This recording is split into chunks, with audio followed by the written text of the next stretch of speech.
About a year ago, I did a video on the channel entitled "The Camera I Didn't Know I Needed."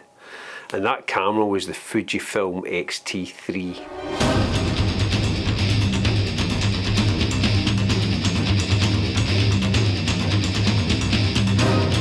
So this video is a type of follow-up to that one, because I had been asked a couple of questions about the XT3, and it was mainly why it wasn't being used as much in the videos, but I'll get to that later. Recently I wrote another article for F-Stoppers, and the article was entitled "The Best Camera You've Ever Owned," and in my case it has been the XT3.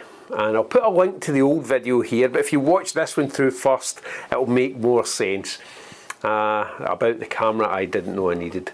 But I'd like to follow up on a couple of questions, only a couple of questions that had been asked about the XT3 and why it wasn't featuring so much in these videos of late. Before that though, I'm going to go back to some of my thoughts on the XT3.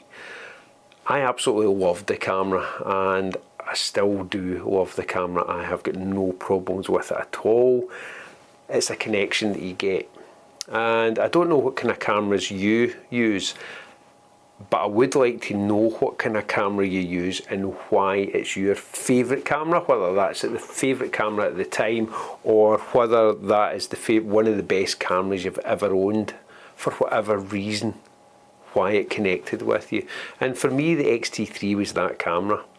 I currently shoot with the Nikon Z72 and I love the camera, absolutely love the camera. If it wasn't for the XT3, I wouldn't have this camera. It was the lightweightness of the XT3 and the mirrorless system. It was, to be honest, it was my first kind of introduction to the mirrorless systems. Prior to that, I was shooting with the D850 and I still had that when I had the XT3, but I was always taking the XT3 out, and as I say, if you watch that other video, you'll notice that the D850 was getting used less and less and less. Now that is a stunning camera, as you know, and if you're an owner of the D850, the Nikon D850, you'll know how good a camera that is. For myself, it was the weight, it was everything about it that I needed to cut back on. We had planned to go to Everest Base Camp 2-3 years ago now, and then the pandemic hit and that was cancelled, postponed for 1 year, and then second year, and then as it came into the third year of it, we decided that we were going to postpone, and so we've now postponed that until probably 2 or 3 years down the line, so that we can visit other countries, because at the time it was the biggest trip that we were doing, and there was so many other places that we were missing out on. I know we couldn't go because of the pandemic, but so many other places that within our schedule, shall we say, that we had postponed. So in a couple of weeks time, for example, we're going back to Iceland, and I hope to do a few videos from there as well, so hopefully you'll tune back in from there for them. But I'm going to get back to the cameras themselves. For me, the best camera I've ever owned is the XT3, and that's simply because of the connection with it. There was just something about the camera that I absolutely loved. I had to sell the camera. I had to sell the XT3, and that, I've got to admit, is it something I regret doing?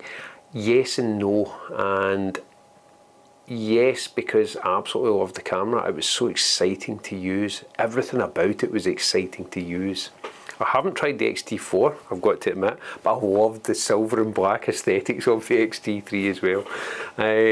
But the camera for me was so exciting to use. It made me want to shoot and photograph things I didn't or wouldn't normally photograph. I'm mainly a landscape photographer and a digital artist, so I would use the camera to photograph perhaps objects that I wanted in the scene, but I got from the camera, I got a sudden urge to go and shoot things that I would never ever do. And it's not that I would never ever do that, it never really gave me an interest in shooting, and I really enjoyed that aspect of it as well.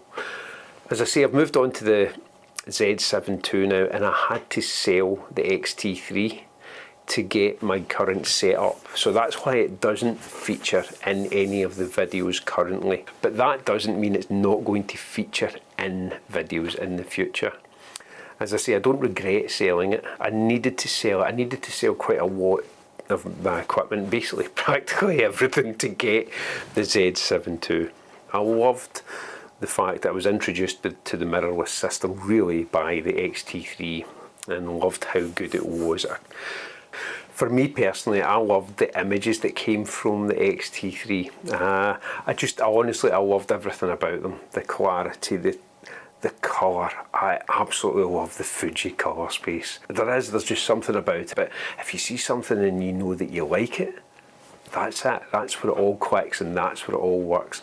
So that was another thing, the tactility of the camera as well. One of the comments I got in the article was that with the XT3 you had no expectations. It was smaller, it was lighter, crop frame sensor, so you didn't have high expectations with it. Yet was blown away by the images. When I was looking back through the catalogue of images taken with the XT3, I remember 90% of the entire process, what the weather was like, what we were doing at the time, apart from taking photographs, but where we were heading or whether I was out myself, everything. I remember everything about the process. It's just a weird one. It's just something weird. But you'll get things like that. You get things like that in your life. So again, I'm getting that kind of thing with a materialistic object.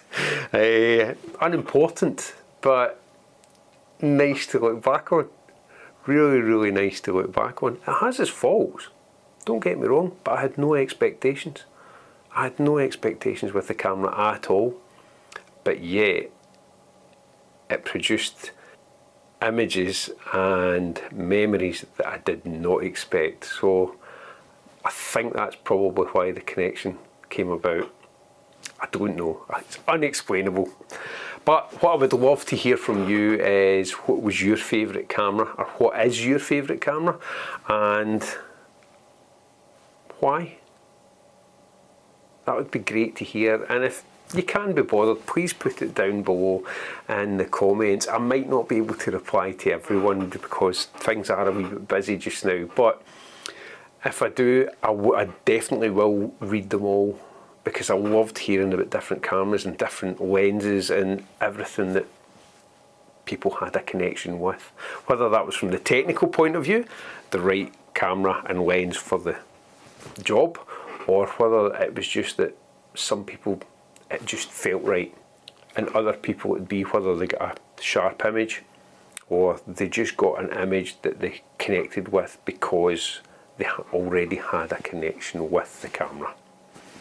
Sounds really strange, but it's a strange world we live in. Now, don't get me wrong, I absolutely love the Z72. There is nothing that I would complain about from the camera, except for I wish the screen tilted up the way as well. But that's it, that's the only thing. The other thing as well is that I have been loyal to Nikon for ever since the D7100, and I absolutely love the menus and everything about them, the quality they produce. I'm not complaining about them at all. There's a little less connection there though, I've got to admit. There is a tiny bit less connection to the actual process of taking a photograph, but that's a personal thing. That's nothing to do with it, and no commentary on the camera itself. The XT3, however, I felt connected to the entire process. And that's with the Nikon system. One of the filter systems I use is the H&Y filter system, and I find that brings me back into a connection of the entire process of taking the photograph. And I love that about it. That's one of the things I love about photography, the entire process, from the actual taking of the photograph itself to the editing. I love that entire process. That's my world. That's it. I'm happy with that. So that's where I'm going to stop with that before I start waxing lyrical about how much I enjoy it, because we've all got our own parts of the process that we enjoy. Whatever it is that brings you into the photographic realm, shall we say. There must be something in the process that you really enjoy about it. And also there must be, I would say anyway, there must be one camera in particular that you connected with the most. It's not much of a video, and it's basically a kind of follow-up to that, and hopefully to answer only a couple of the questions that have been asked why I'm not using the XT3 at the moment. And that's how I'm going to leave that hang at the moment. I would love Fuji to bring out an XT5 and build upon everything they've done, bring out this amazing camera, an XT5. But if they never do, I know I will in the future purchase another XT3, because I loved it so much. I absolutely just loved the camera. And I've got a couple of videos coming up, and I realised that recently the videos have not been on location. Perhaps talking about the location, but not actually being on location. It's just, to be honest, it's down to workload at the moment. I'm not having the time to go out and shoot, but I still want the time to give you some value in the videos, and that's why I'm actually talking about this one today. It's a kind of follow-up, as I said, from the XT3 video.